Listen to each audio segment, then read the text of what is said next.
Hello friends, तो income tax act में जो सीनियर सिटीजन होते हैं उनको 3 कैटेगरी में कैटेगराइज किया गया है। फर्स्ट कैटेगरी में ऐसे सीनियर सिटीजन कवर होते हैं जिनकी एज 60 साल से ज़्यादा है लेकिन 80 साल से कम है। सेकंड कैटेगरी होती है आपकी सुपर सीनियर सिटीजन की जिनकी एज 80 साल से ज़्यादा है।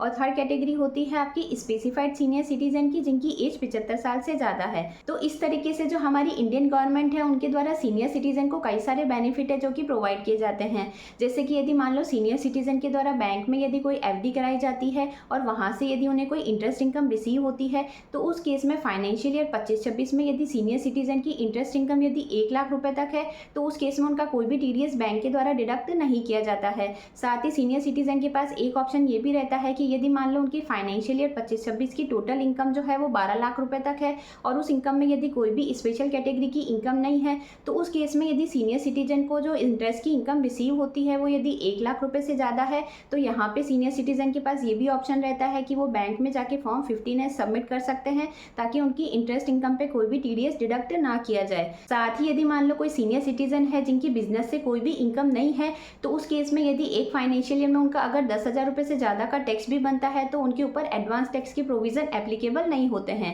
तो इस तरीके से जो सीनियर सिटीजन होते हैं उनके द्वारा यदि अपनी आईटीआर ओल्ड टैक्स रिजीम में फाइल की जाती है तो उस केस में यदि उनकी इनकम 3 लाख रुपए तक है तो उन्हें आईटीआर फाइल करना मैंडेटरी नहीं है। और यदि जो सुपर सीनियर सिटीजन है जिनकी एज 80 साल से ज़्यादा है और यदि उनकी इनकम 5 लाख रुपए तक है तो उस केस में उन्हें आईटीआर फाइल करने की रिक्वायरमेंट नहीं है। लेकिन कुछ सीनियर सिटीजन ऐसे हैं जिनको आईटीआर फाइलिंग से एग्जम्पशन प्रोवाइड की गई है। तो आज की इस वीडियो में मैं आपके साथ डिस्कस करने वाली हूं कि ऐसे कौन से सीनियर सिटीजन हैं जिनको फाइनेंशियल ईयर 24-25 में आईटीआर फाइल करने की रिक्वायरमेंट नहीं है। तो यदि आप भी एक सीनियर सिटीजन है तो आज की वीडियो आपके लिए काफ़ी यूजफुल होने वाली है, इसलिए वीडियो को एंड तक जरूर देखें। Exemption from ITR filing for senior citizen for financial year 24-25 assessment year 25-26। तो अब फाइनेंशियल ईयर 24-25 में किन सीनियर सिटीजन को आईटीआर फाइलिंग से एग्जम्पशन प्रोवाइड की गई है।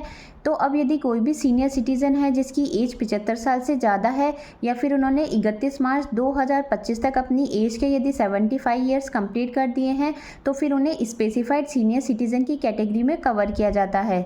तो अब इन सीनियर सिटीजन को बजट 2021 में एक कंडीशनल रिलीफ प्रोवाइड की गई है यदि कुछ सर्टेन कंडीशन है जो कि यदि स्पेसिफाइड सीनियर सिटीजन के द्वारा सेटिस्फाइड कर दी जाती है तो उस केस में उन्हें आईटीआर फाइल करना मैंडेटरी नहीं है। लेकिन जो other than specified senior citizen है यानी कि ऐसे सीनियर सिटीजन जिनकी एज 60 साल से ज़्यादा है लेकिन 80 साल से कम है या फिर जो सुपर सीनियर सिटीजन है जिनकी एज 80 साल से ज़्यादा है और यदि मान लो उनकी फाइनेंशियल ईयर 24-25 में इनकम जो है वो ओल्ड टैक्स रिजीम में यदि 2.5 लाख से ज़्यादा है सीनियर सिटीजन की और जो सुपर सीनियर सिटीजन है उनकी इनकम 5 लाख रुपये से ज़्यादा है तो उस केस में उन्हें आईटीआर फाइल करना मैंडेटरी है और साथ ही उन पर सेक्शन 139 की प्रोविज़न एप्लीकेबल होंगे। लेकिन यहाँ पे जो स्पेसिफाइड सीनियर सिटीजन हैं उनको एक चीज़ ध्यान रखनी है कि यदि स्पेसिफाइड सीनियर सिटीजन पे सेक्शन 194 के प्रोविज़न एप्लीकेबल होते हैं तो उस केस में फिर उन पे सेक्शन 139 के प्रोविज़न एप्लीकेबल नहीं होंगे। नेक्स्ट है एप्लीकेबिलिटी ऑफ सेक्शन 194 तो अब सेक्शन 194 के जो प्रोविज़न है वो कौन से सीनियर सिटीज़न के केस में एप्लीकेबल होते हैं, यानी कि जो सीनियर सिटीज़न है उनको कौन कौन सी ऐसी कंडीशन है जो कि सेटिस्फाइड करनी पड़ती है तब उन्हें आईटीआर फाइलिंग से एग्जम्पशन प्रोवाइड की जाती है। तो अब यदि मान लो कोई भी सीनियर सिटीज़न है जिसकी फाइनेंशियल ईयर 24-25 में एज जो है वो 75 साल या उससे ज़्यादा है। नेक्स्ट यदि सीनियर सिटीज़न जो है वो पिछले साल में इंडिया का रेसिडेंट है। नेक्स्ट है सीनियर सिटीज़न को फाइनेंशियल ईयर 24-25 में ओनली पेंशन और इंटरेस्ट से ही इनकम रिसीव होती है, यानी कि सीनियर सिटीज़न की पेंशन और इंटरेस्ट की इनकम के अलावा कोई भी दूसरा सोर्स नहीं है। नेक्स्ट है सीनियर सिटीज़न को जो पेंशन और इंटरेस्ट से इनकम रिसीव होती है वो दोनों इनकम सेम बैंक से रिसीव होती है और इस तरीके से सीनियर सिटीजन का फाइनेंशियल ईयर 24-25 में एक ही बैंक अकाउंट है। तो उस केस में सीनियर सिटीजन के पास ये ऑप्शन रहता है कि वो बैंक में डिक्लेरेशन सबमिट कर सकता है कि उसकी पेंशन और इंटरेस्ट के अलावा कोई भी दूसरी इनकम नहीं है।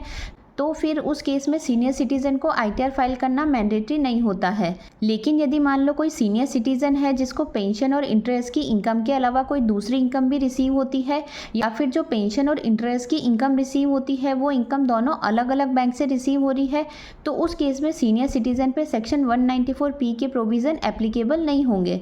तो उस केस में फिर सीनियर सिटीज़न के ऊपर सेक्शन 139 के प्रोविज़न एप्लीकेबल होंगे और उसी के अकॉर्डिंग यदि सीनियर सिटीज़न की income basic exemption exemption limit से ज़्यादा हो जाती है तो उन्हें ITR फाइल करना मैंडेटरी हो जाता है। अब यहाँ पे सीनियर सिटीज़न के द्वारा जो डिक्लेरेशन सबमिट की जाती है बैंक को, वो बैंक जो है वो आपकी स्पेसिफाइड बैंक होनी चाहिए, यानी कि वो बैंक जो है वो सेंट्रल गवर्नमेंट के द्वारा नोटिफाइड बैंक होनी चाहिए। तो इस तरीके से यदि आप ये सारी कंडीशन सेटिस्फाइड कर देते हैं तो आप सेक्शन 194P का बेनिफिट ले सकते हैं। नेक्स्ट है filing A declaration bye a specified senior citizen. तो अब जो स्पेसिफाइड सीनियर सिटीज़न होते हैं जिनके द्वारा बैंक को डिक्लेरेशन सबमिट की जाती है कि उनकी इंटरेस्ट इनकम पे कोई भी TDS बैंक के द्वारा डिडक्ट ना किया जाए, तो ये डिक्लेरेशन सबमिट करते समय फॉर्म 12BBA में कौन कौन सी ऐसी इन्फॉर्मेशन है जो कि स्पेसिफाइड सीनियर सिटीज़न को देनी होती है बैंक को।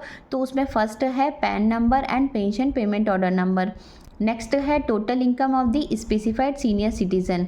तो फाइनेंशियल ईयर 24-25 में स्पेसिफाइड सीनियर सिटीज़न को जिन भी सोर्स से इनकम रिसीव होती है, जैसे कि पेंशन की इनकम है, इंटरेस्ट की इनकम है, तो उसकी डिटेल भी उसे बैंक को देनी होती है। नेक्स्ट है investment made under section 80C to 80U। अब यदि मान लो फाइनेंशियल ईयर 24-25 में स्पेसिफाइड सीनियर सिटीज़न के द्वारा यदि कोई इन्वेस्टमेंट किए जाते हैं तो ये डिक्लेरेशन सबमिट करते समय उसे इन्वेस्टमेंट से रिलेटेड सारे प्रूफ भी बैंक को सबमिट करने होते हैं। नेक्स्ट है rebate available under section 87A। तो अब यदि मान लो फाइनेंशियल ईयर 24-25 में स्पेसिफाइड सीनियर सिटीज़न की टोटल इनकम यदि बेसिक एग्जाम्पशन लिमिट से ज़्यादा हो जाती है तो उस केस में जब बैंक के द्वारा स्पेसिफाइड सीनियर सिटीज़न की इनकम पे टैक्स की कैलकुलेशन की जाती है, तो इस तरीके से ये कैलकुलेशन यदि ओल्ड टैक्स रिजीम में की जाती है तो वहाँ पे स्पेसिफाइड सीनियर सिटीज़न को 12,500 रुपये की रिबेट का बेनिफिट मिल जाता है। और यदि न्यू टैक्स रिजीम में इनकम पे टैक्स की कैलकुलेशन की जाती है तो वहाँ पे स्पेसिफाइड सीनियर सिटीज़न को 87A में 20,000 रुपये की रिबेट का बेनिफिट मिल जाता है। एंड लास्ट है confirmation from the senior citizen of having only pension and interest income. तो अब सीनियर सिटीज़न के द्वारा बैंक को ये डिक्लेरेशन सबमिट की जाती है, तो डिक्लेरेशन सबमिट करने से पहले जो बैंक होती है उसके द्वारा सीनियर सिटीज़न से ये भी कंफर्मेशन ली जाती है कि सीनियर सिटीज़न की पेंशन और इंटरेस्ट की इनकम के अलावा कोई भी दूसरा सोर्स नहीं है। तो इस तरीके से डिक्लेरेशन सबमिट करते समय आपको ये सारी डिटेल है जो कि फॉर्म 12BBA में फिल करके बैंक को सबमिट करनी है। नेक्स्ट है how is taxable income calculated. तो अब जैसे ही स्पेसिफाइड सीनियर सिटीज़न के द्वारा डिक्लेरेशन बैंक को सबमिट कर दी जाती है फॉर्म 12BBA में, तो उस केस में फिर स्पेसिफाइड सीनियर सिटीज़न की रिस्पॉन्सिबिलिटी ख़त्म हो जाती है और जो स्पेसिफाइड बैंक होता है उसकी रिस्पॉन्सिबिलिटी स्टार्ट हो जाती है। यानी कि जो स्पेसिफाइड बैंक होता है उसे स्पेसिफाइड सीनियर सिटीज़न की ग्रॉस टोटल इनकम की कैलकुलेशन करनी होती है कि उसकी फाइनेंशियल ईयर 24-25 में पेंशन की इनकम और इंटरेस्ट की इनकम कितनी है। तो इस तरीके से इनकम कैलकुलेट करने के बाद में यदि स्पेसिफाइड सीनियर सिटीज़न के द्वारा फाइनेंशियल ईयर 24-25 में यदि कोई इन्वेस्टमेंट किए गए हैं तो बैंक के द्वारा टैक्सेबल इनकम कैलकुलेट करते समय वो एग्जाम्पशन और डिडक्शन भी प्रोवाइड की जाती है। उसके बाद यदि सीनियर सिटीज़न सेक्शन 87A की रिबेट के लिए एलिजिबल है तो उसे सेक्शन 87A में ओल्ड टैक्स रिजीम में 12,500 की और न्यू टैक्स रिजीम में 20,000 रुपये की रिबेट भी प्रोवाइड की जाती है। तो इस तरीके से बैंक के द्वारा स्पेसिफाइड सीनियर सिटीज़न की नेट टैक्सेबल इनकम की कैलकुलेशन की जाती है और उसके बेसिस पे ही उसका TDS जो है वो डिडक्ट किया जाता है। तो इस तरीके से यदि स्पेसिफाइड सीनियर सिटीज़न के द्वारा ओल्ड टैक्स रिजीम चूज़ की जाती है तो उसे अपने सारे इन्वेस्टमेंट के प्रूफ जो है वो बैंक को देने होते हैं।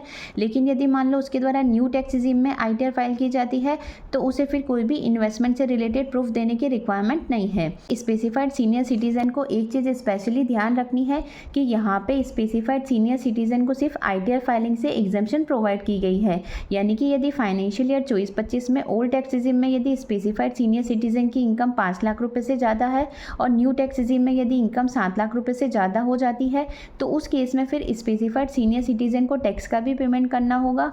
तो इस तरीके से उसकी इनकम पे टैक्स की कैलकुलेशन जो होती है वो बैंक के द्वारा की जाती है और ये टैक्स का पेमेंट भी गवर्नमेंट को बैंक के द्वारा ही किया जाएगा।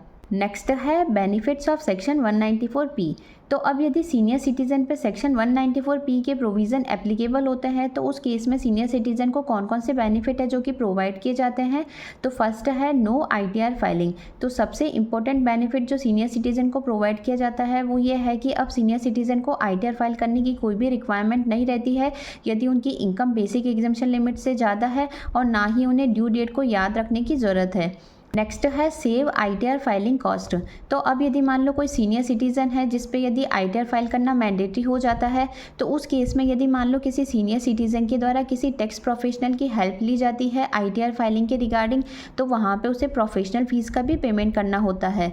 तो इस तरीके से यदि सीनियर सिटीज़न पे सेक्शन 194P के प्रोविज़न एप्लीकेबल होते हैं तो रिटर्न फाइलिंग की जो फीस है वो सेव हो जाती है। नेक्स्ट है ईजी टैक्स डिपॉजिट। तो अब यदि मान लो सीनियर सिटीज़न की इनकम जो है वो यदि ओल्ड टैक्स रिजीम में 5 लाख रुपए से ज़्यादा होती है और न्यू टैक्स रिजीम में यदि 7 लाख रुपए से ज़्यादा हो जाती है, तो उसकी इनकम पे टैक्स की कैलकुलेशन भी बैंक के द्वारा की जाती है और टैक्स भी बैंक के द्वारा ही डिपॉजिट किया जाता है।